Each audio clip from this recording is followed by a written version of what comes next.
An Eagle Scout might not always do things right, but they'll always do the right thing. Now you can do the right thing for the Boy Scouts of America. Find out what it's all about coming up next on Carolina People.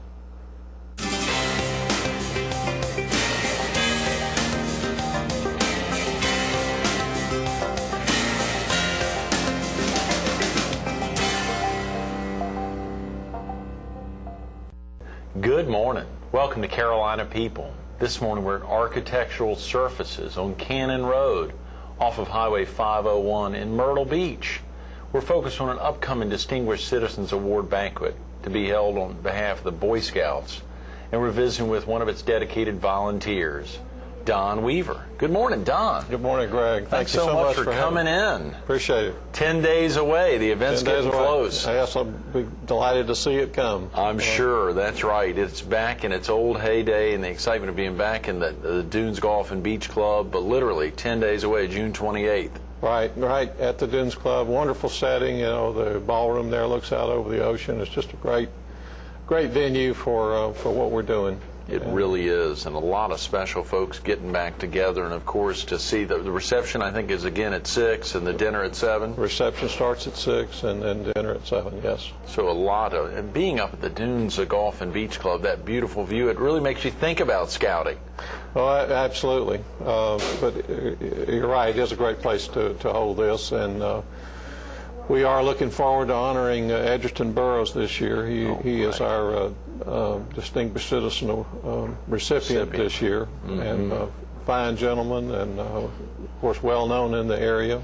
Right, sure. The family, along with himself, well known. So we're just looking forward to that. Absolutely, and having grown up here, he probably went up to Camp Coker a few times during his early days of life, and the excitement for people who live in the PD or along the Strand, knowing that Camp Coker has been such a central part of their summers and throughout the year of their lives. Absolutely. Of course, the banquet is we're trying to raise money for the PD Area Council of the Boy Scouts, and Camp Coker is an integral part of the council.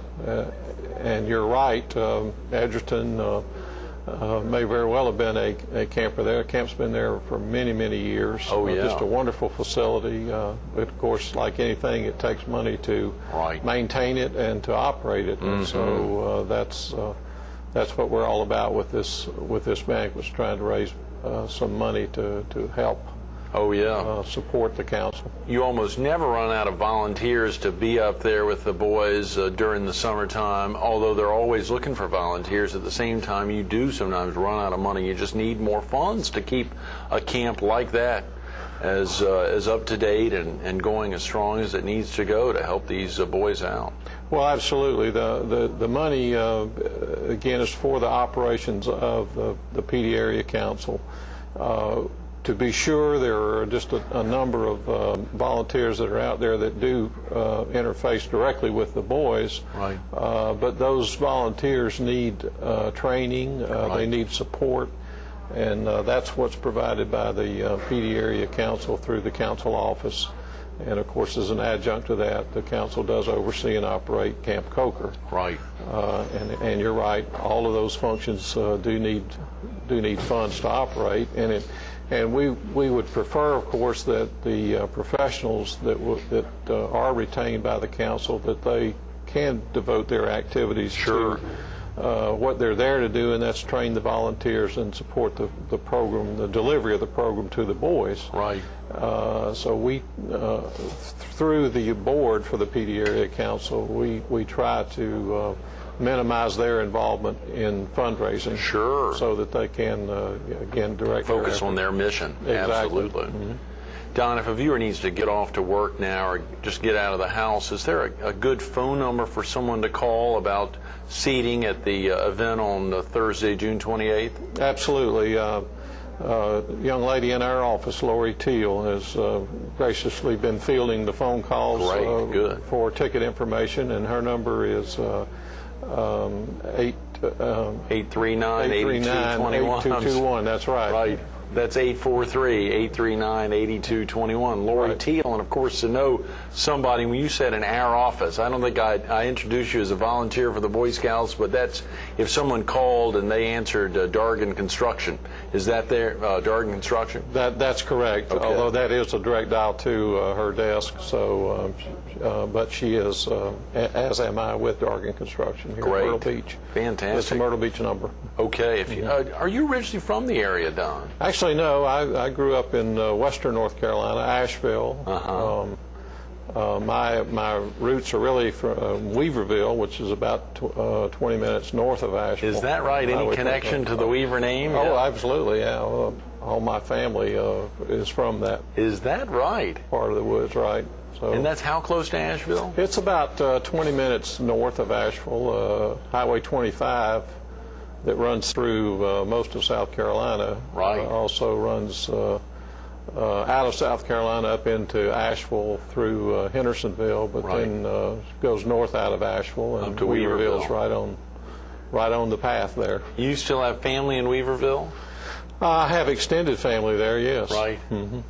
That is fascinating. The Weavers have a reunion every year right outside of Weaverville, a little place called Reams Creek. Right. Right. And, that's sort of the old homestead, if you will, for the original Weaver that came down out of Pennsylvania, I believe. How exciting, Don. How many folks have a town named after them? I mean, it's we think about around here, we're Myrtle Beach, and we know someone, Right. the Burroughs or Chapins came up with that to name, and surely doesn't tie into a name, or Conway, O'Ree, I guess that's got deep roots here, that named after somebody there. But, you know, as you think back to, that must be exciting there, going back to Weaverville, or going even back close by, or seeing it on a map there. Well, it is, and but like any place else, you know, over the years it just changes so much. Oh, yeah. It's not certainly not the place that I remember as a child. Sure, sure. Because of the growth. And Asheville has become quite a popular retirement Yeah, spot, absolutely. and those retirees are settling in and around Asheville. Yes. And so Weaverville is a good location for them. I bet it is. Probably a lot of retirees from all over the country. Or you'll go back someday, and they may have changed the name by then. Yeah.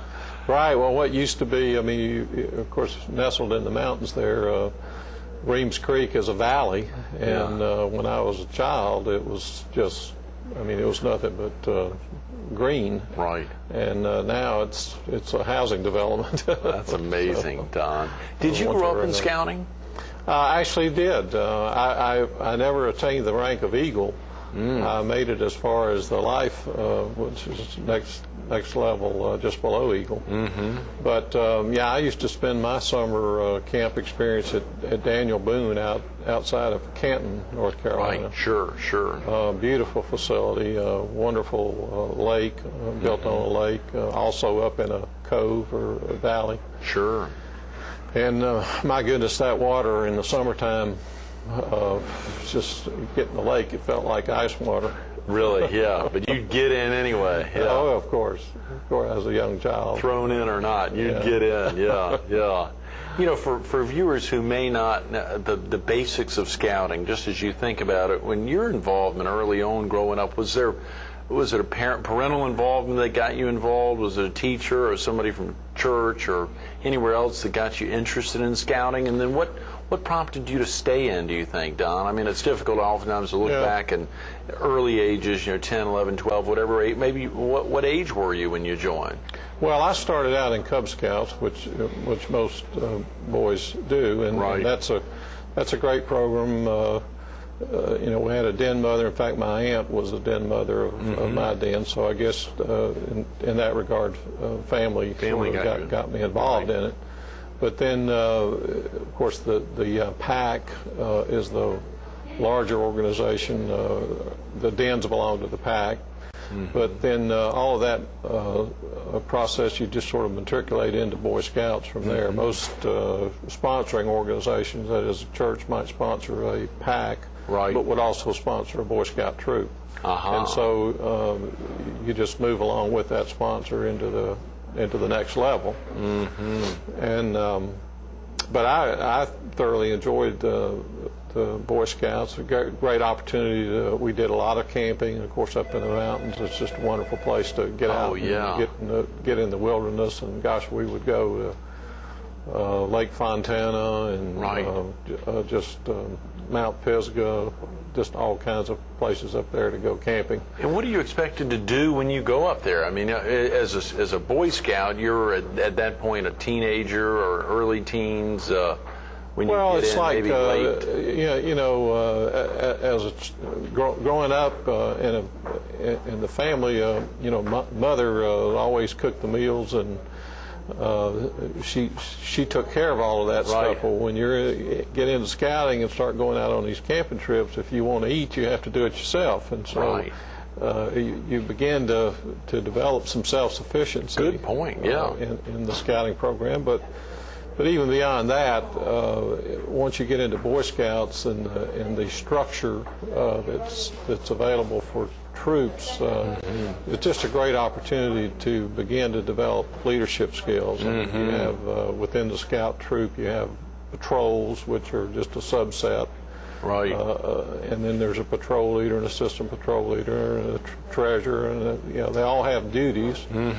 But again, it begins to get acquaint the individual with what leadership roles are like, and what's expected of you, and the responsibility that you have. And of course, as with anything, we all age, so you might start out as just a member of the patrol, but then eventually you work into patrol leader, some leadership position. But then you're looking out for the young ones that come in and sort of training them. And so it's just, again, just a great opportunity to begin to develop leadership skills, which obviously can be used in many ways. In life. Absolutely. Yes. Even though a lot of folks have an appreciation, I never had any involvement with scouting whatsoever. Didn't know anything about it. And growing up in an apartment in our environment, we just didn't come into contact with scouting in our little nook there in Durham. But of course, for a lot of folks, they can still get involved in scouting at a later point. Another reason why people ought to think about picking up the phone,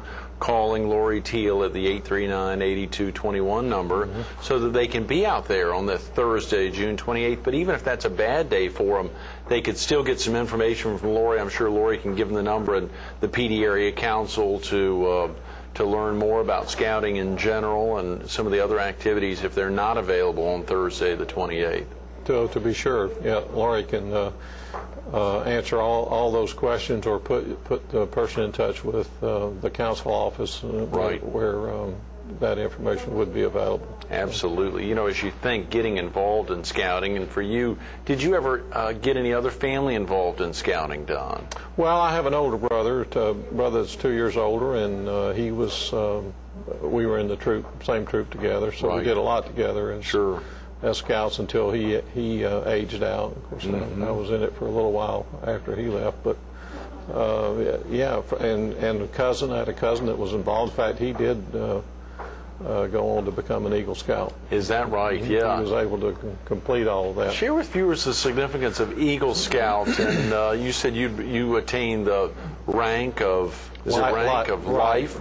Well, what's the difference between life and Eagle, and what has to be done for someone to achieve the Eagle status? Well, basically the levels are a function of age and requirements that you get behind you, and I'll be honest with you, I can't name not to put you on the spot. Yeah, but, sure.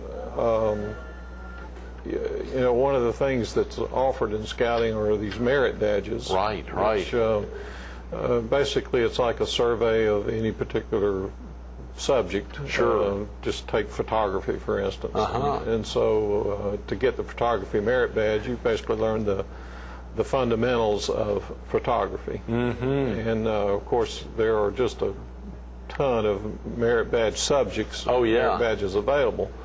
And basically, the Eagle Scout's one that has attained a certain number of those merit badges. And they're also asked to complete a community project. And so they early in their process of becoming an Eagle, they identify something that they want to do that can improve the community, and these have included such things as let's say, taking a city park and maybe putting a bench in, sure.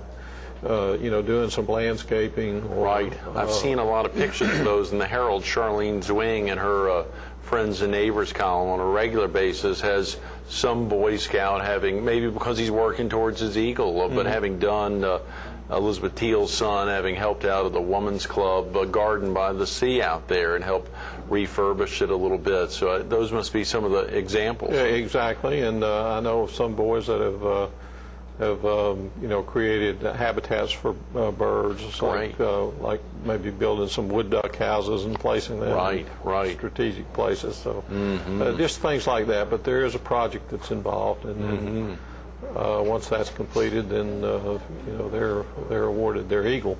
Tremendous. If a viewer was to attend on Thursday the 28th for the first time this Distinguished Citizens Award banquet, what are they gonna experience, John? Will there be some talk about scouting if they've never been, or will it all just be about Edgerton Burroughs that night? Well, we will. Structure it, the structure of the banquet portion, pretty much like most Scout meetings. We'll open with the Pledge of Allegiance to the flag and an invocation. Leslie McIver from Conway is going to be delivering our invocation for us. But beyond that, the program will pretty much be centered around the accomplishments of Edgerton, and Skeets Bellamy is going to be our master of ceremonies. Good. And Billy Alford is going to deliver I guess you would call the keynote address. Very nice. About Edgerton, and then Jimmy Benton is going to make the award presentation. How exciting. So you've got a good lineup of friends and folks who can probably pull out the punches and share with the attendees there some things they may not know about Edgerton. Right.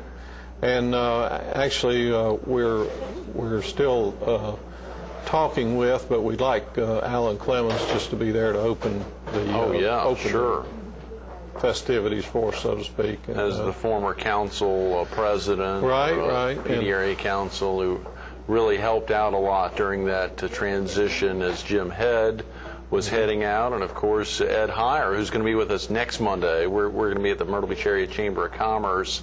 Ed Heyer is going to be with us leading up to the event on the 28th. So try to promote, and of course so much has been happening with the PDRA Council recently, Don.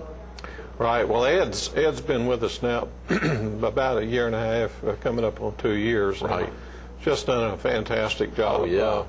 Once Jim Head, the former Scout executive, accepted a position down in Houston. Yes. We, as a council, were asked by National to consider the possibility of merging with either the Charleston Council or one over in Columbia, Council that serves the Columbia area. And so we really spent about a year where the council was sort of in limbo. We didn't have an executive. Alan was chairman of the board during that period of time. Very it was stressful really difficult for Alan, yeah. Because most of the people that we rely on for contributions and all were aware of the fact that we didn't have leadership, and we're aware of the possibility of mergers, and so it was just a real state of limbo that we were in. But we finally concluded that merger was not in the best interest, and so once we had satisfied National that was the appropriate direction to take, and then we got busy and started looking for and recruiting a Scout executive to come in and replace Jim. And of course, we had a number of candidates. All of the candidates are from other councils. Always from other councils, right? And I'll tell you, I was on the search committee, and it was a difficult choice because, again, all of these guys that indicated a desire to come were certainly well qualified. Oh yeah, and, sure. But we concluded that Ed Heyer was the man that we wanted, and as again being on the committee, I may be partial, but it was I think an excellent excellent choice, and Ed's done a wonderful job. We're excited to get Ed in next Monday, having not had him on the show since we kicked the show back off in January, but knowing the need of scouting is out there, and y'all had a successful 06 and are expecting even a more exciting wrap-up of 07 leading into a big 2008. You recently renamed the service center after one of the dedicated volunteers over the years. Right. There's a gentleman over there, Johnson. Henry Johnson, that's right. Absolutely. That was very active in the council, and I guess during Jim Head's tenure he was not active with the board, but did continue to operate a golf tournament. Oh yeah, the big one down at the beach here, yes. Well, and I think they've since moved it up to the somewhere over in the Sumter area. Oh, okay. I thought there was one down in Devido or somewhere down there that Henry Johnson was putting on, but maybe he was doing two. Yeah.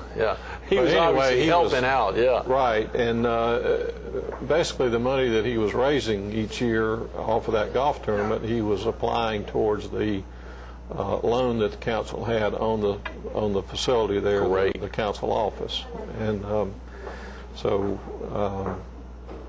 we decided to name the building after him the because Henry Johnson of his Service significant Center contribution. That is such a great location there on Coit Street, next door to Webb Jones' dentist office, which makes it very easy for Webb to be on time to meetings. He wouldn't have a legitimate excuse. He is your council president now, isn't he? That's correct. Yeah. Right. And he served, previously he served as treasurer of the council. Was again, it was very nice to have him right next door so he could sign checks. And both good and bad. I'm sure he was always getting calls about, come on over, Webb, we'd like to see you there. I'm sure that's but it's a great location, easy to find, and of course folks, if they called Lori at the 839-8221 number, she could give them the direct number for the PD area council, and and of course also to inquire about tickets. The ticket cost, the per seat cost,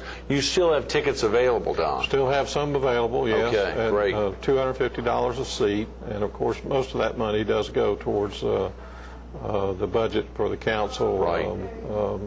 A small part of course, we'll need to cover the cost of the dinner itself. Sure, of course, but the lion's share of it does go toward council operation. That is wonderful. You've got some big sponsors that night. I saw the Eagle sponsorship, a very substantial $10,000 sponsorship from Burrs and Chapin Company, and then $5,000 sponsors. You've got so many sponsors, and of course it'd be difficult to name all of them in the last couple of minutes we've got here, but surely wanted to take a minute to highlight these 5 life sponsors. You've got American Services, of course your own company, Dargan Construction Company, Electric Service of South Carolina, Silver Companies, and Turner, Paget, Graham, and Laney. So a good $35,000 right there raised, as well as, golly, a dozen plus of these $2,500 sponsors. Folks would think, oh, you must not need any money, but you can continue to sell in more tickets. You want to fill up the room. Right. And we have within the board, the PD area board, we have concluded that if depending on what we're able to raise, we are going to put $60,000 of what we raise goes towards the operations of the council, so it's the operating budget. Right. And then anything in excess of $60,000 that we raise, we are going to put that into our capital account. And so that would be used for making substantial improvements to Camp Coker. Wonderful. And quite frankly, right now there is a kitchen renovation that's underway at Camp Coker. Going to make a wonderful facility for the boys. But the price tag on that's like $180,000. So we are in need of capital funds as well. Truly. Don, thanks so much for being with us this morning. I'm sorry we run out of time. Okay. Sure, we'd love to get you back another time. We're excited. Thanks for opening the door to get Ed Heyer in with us next week. Super. Stay tuned to more Carolina People with Don Weaver coming up next. Our youth need role models. They need role models. This is our youth ages 6 to 20. Over 4,500 of them in these 11 counties. Think of that. The PD Area Council is 11 counties. It's not just O'Ree, it's not just Marlboro, not just Sumter County. 11 counties. More than 4,500 youth, and they're on the upswing. A lot going on. You can be a role model. Whether the youth are there to see you that night, you can be a role model by picking up the phone, calling Lori Teal at 843-839-8221, 839-8221. Sure, the tickets are expensive, but you heard Don say it, the lion's share of those dollars that night are purely donations being driven in to support first the operating budget and then the capital improvements all over the PD Area Council, 11 counties. We've got role models in Matt D'Antoni and John Sawyer, the dedicated co-chairs of the event, folks like Don Weaver and Shaw Dargan and so many of the others who are stepping out on behalf of their companies. You heard the Eagle sponsors there. There's lots more star sponsors. A lot of folks are serving as role models that night and every day. All the volunteers in the PD Area Council, but think about the youth. 4,500 of them. Make a difference. Pick up the phone, 839-8221.